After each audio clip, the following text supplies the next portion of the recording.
for the week. You can always email me if anything is on your mind, hopefully relevant to the show. Like, I don't know anything about cats, for example, so like don't write to me with cat questions, but anything relevant to the show, you can email info@davidpakman.com. We will sometimes highlight comments on YouTube or Spotify comments, TikTok, who knows.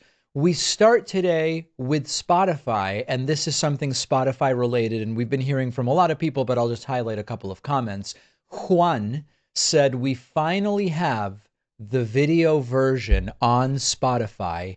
And Chris said, yay, video version, thanks. So yes, we have finally come into the 21st century, I guess, or something. The video version of the show is now on Spotify. And you might be saying to yourself, why didn't we do that sooner?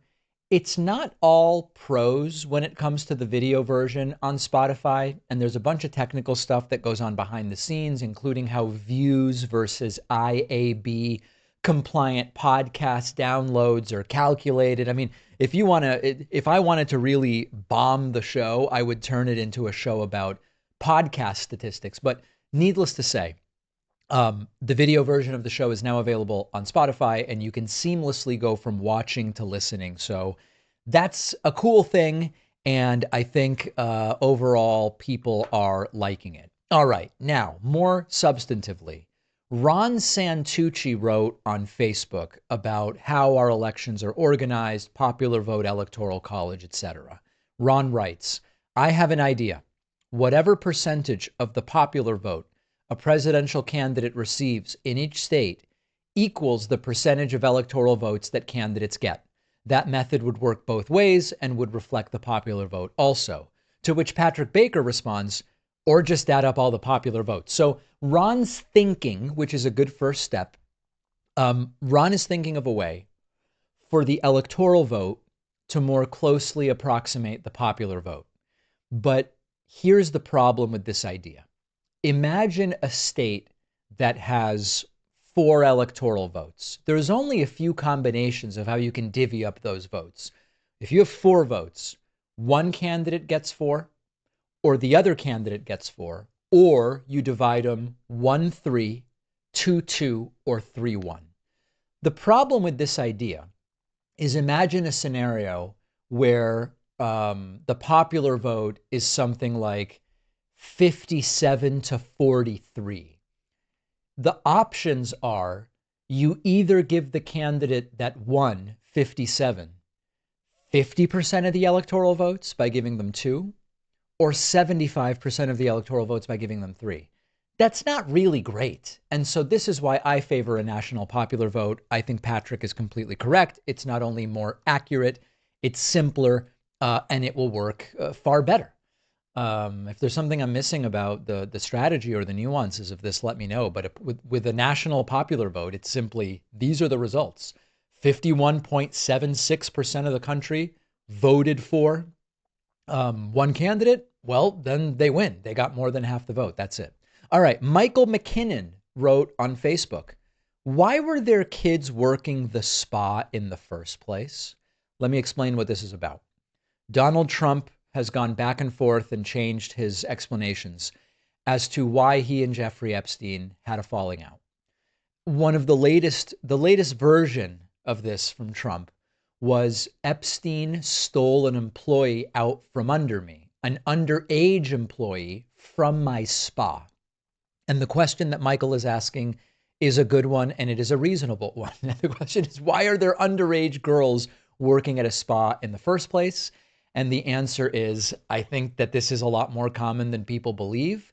Let's put a 17-year-old doing reception. They're legally allowed to work. Obviously, it wouldn't be legal for them to be engaged in what could be tantamount to prostitution. That's a different story. But I don't think it's that rare. I mean, listen, I think the place where I get my hair cut, the receptionist is someone's kid who's 16 or 17 and is working after school hours. So I don't think that's as rare as people think. Obviously, girl end up out in a different, working with Epstein and allegedly being victimized. That seems to be the question. All right. Questions about the books behind me at a primary studio. Has David been hiding a stack of Bionicle books in plain sight the whole time? Yeah, there are these books that are stacked vertically over my right shoulder at the main studio where I am not today. And they are very short introductions. I've gotten a ton of emails and questions about this. They are not Bionicle. I have to admit, I'm not familiar with Bionicle, but they are very short introductions. And as different books are added and moved, those will move around. And I think that that's something exciting to look forward to. Okay, let's go now over to Reddit. Lulu McGoo says the media needs to confront Trump about the Epstein survivors. I've been hearing similar ideas from others of you. And what Lulu Magoo says is, dude, the media needs to pin DJT down. Him, the press secretary, Pam Bondi, and Todd Blanche. They need to be asked over and over if they have talked to the victims about what they think about Maxwell's special treatment. I'm really disturbed that the media doesn't think about confronting their lack of empathy or care for them, and they need to be called out for it. There's two sides to this, and this is where empathy meets reality. On the one hand, it's absolutely a fair observation, an accurate observation, that the victims and the fact that they were victimized and what that did to them and their families, it's essentially missing from the discussion that is centered around, is Trump in the Epstein files? Is he considering giving Ghislaine Maxwell a pardon? It's completely missing from that. And that is, in a sense, insensitive. The other side to it is that as a political story that has the potential to derail, I guess, Donald Trump's presidency or destroy his legacy or whatever, it's so, this is a crass thing to say, and I don't mean to be insensitive when I say it.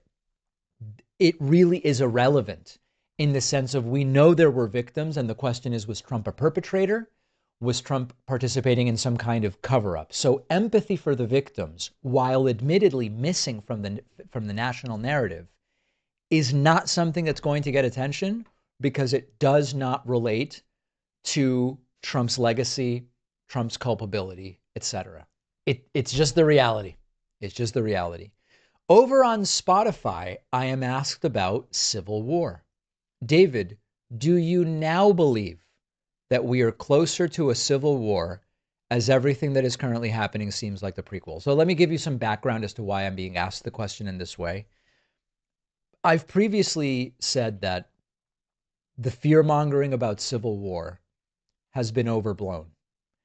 And there's an important distinction to make here, which is that a lot of the people predicting civil war for the last 6, 8, 10 years, they've been predicting civil war on the basis that it is going to be the left that starts a civil war or revolts or something like that.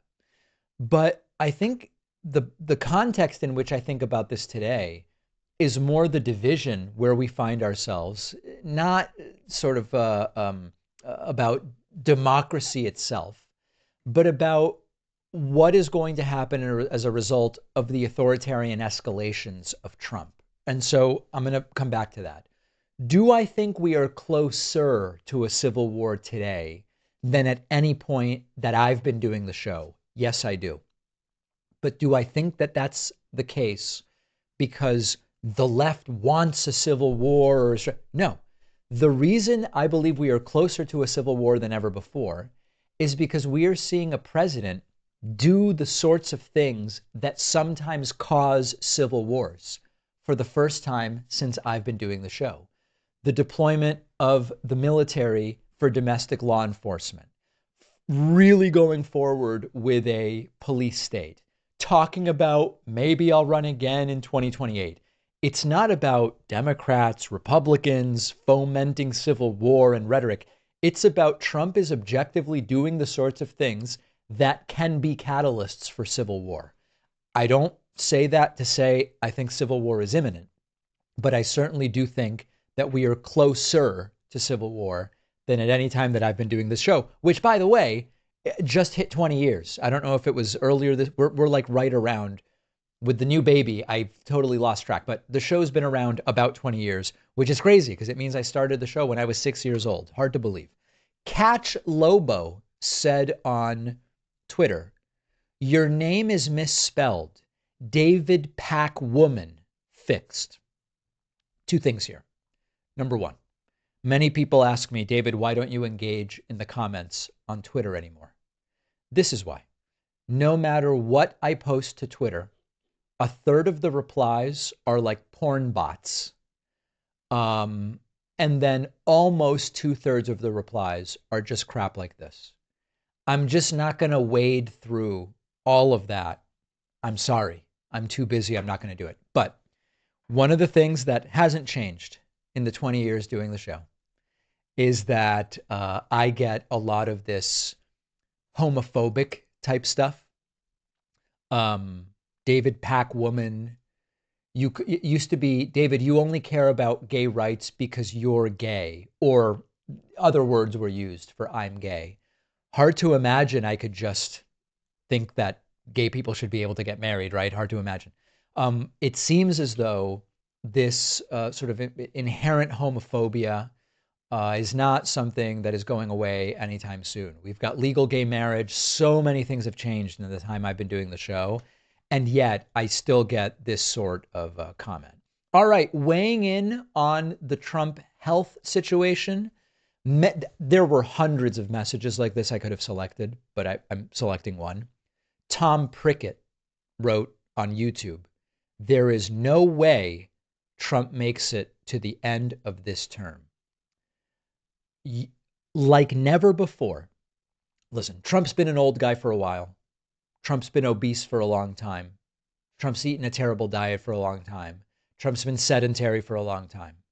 There has never been a period in the history of Trump's political career that I have received so many emails from people saying, this guy is not going to survive much longer. And I am opting not to really weigh in on that. It could sort of be a little crass to do so. I will just tell you, there are such things as actuarial tables that predict how long people will live based on symptoms, based on level of physical activity, based on height and weight, based on different things.